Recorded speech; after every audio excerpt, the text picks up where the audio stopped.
Sir P Sainath जी की एक बड़ी खूबसूरत किताब है everybody loves a good rote और उसमें स्टार्टिंग के 1-2 पेज में ही वो लिखते हैं कि एक बीडीओ होता है, ब्लॉक पढ़ी डेवलपमेंट है मैं। हाँ ब्लॉक डेवलपमेंट ऑफिसर। हाँ, आपको धूप तो नहीं लग रही ज़्यादा नहीं अंदर कोई में? बात हाँ नहीं, चलेगा। हाँ ब्लॉक तो उसमें बोलते हैं कि उसकी फुल फॉर्म होती है ब्लॉक डेवलपमेंट ऑफिसर हाँ और वो ब्लॉक के डेवलपमेंट के लिए काम करता है। पर जिस तरीके से हिंदुस्तान में बीडीओ काम कर रहे हैं तो उसकी डेफिनेशन होनी चाहिए कि ब्लॉक द डेवलपमेंट ऑफिसर, कि ये भाई ब्लॉक द डेवलपमेंट ऑफिसर है कि जो भी डेवलप्ड चीज़ें होएगी, जो भी स्कीम्स पॉलिसीज आएंगी उसको ये ब्लॉक कर देगा।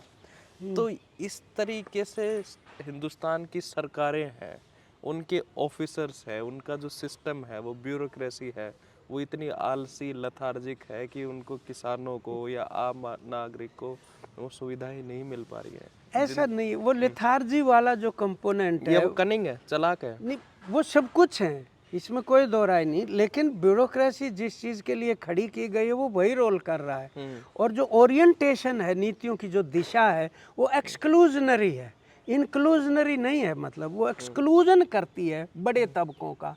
तो उन तबकों का एक्सक्लूजन कैसे इंश्योर किया जाए, वो उस ब्यूरोक्रेसी के माध्यम से होता है। जो आप वीडियो का उदाहरण दे रहे हैं, हमारे एक टीचर भी कहते थे officer to block the development. लेकिन सवाल ये नहीं है, वो एक्सक्लूजन ये है कि वो दिशा जिनके बेनिफिट के लिए नीतियां बनी हैं, वो बेनिफिट वहीं जाना है। मैं आपको एक उदाहरण देता हूँ छोटा सा, जो अब मैक्रो लेवल के ऊपर नीतियों का जब प्रभाव देखेंगे कि किसान या प्रोड्यूसर कुछ भी कच्चा माल पैदा करता है, आप उसके दाम देखिए, और वो पक्के माल में कन्वर्ट करके जब मार्केट के अंदर बेचती है कंपनी, उसके दाम देखिए, ह्यूज गैप है, ट्रेमेंडसली गैप है, ट्रमेंडस है। और मतलब एस्ट्रोनॉमिकल लेवल पे जाके वो अमैश कर रहे हैं वेल्थ और इसको लूट रहे हैं जिस तरीके से। मतलब सेब जो है वो 40-50 रुपए किलो लेके 300 रुपए किलो बेच दिया जाएगा, अडानी जो करेगा।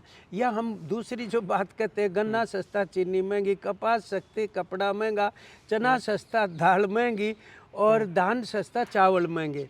ये सारी चीज़ें हम देख रहे हैं, ये बहुत बड़ी लूट है। इसी से कॉरपोरेट फल फूल रहा है।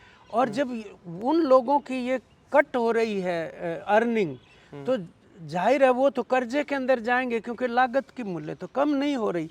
और वो जो है लूट उनकी बराबर होने लग रही है। जो खरीदार वो खुद ही हैं, उनके भी दाल के, चावल के, तमाम चीज़ों के, कपड़े के खरीदार वही किसान मजदूर हैं जिनसे उसको लूटा गया था।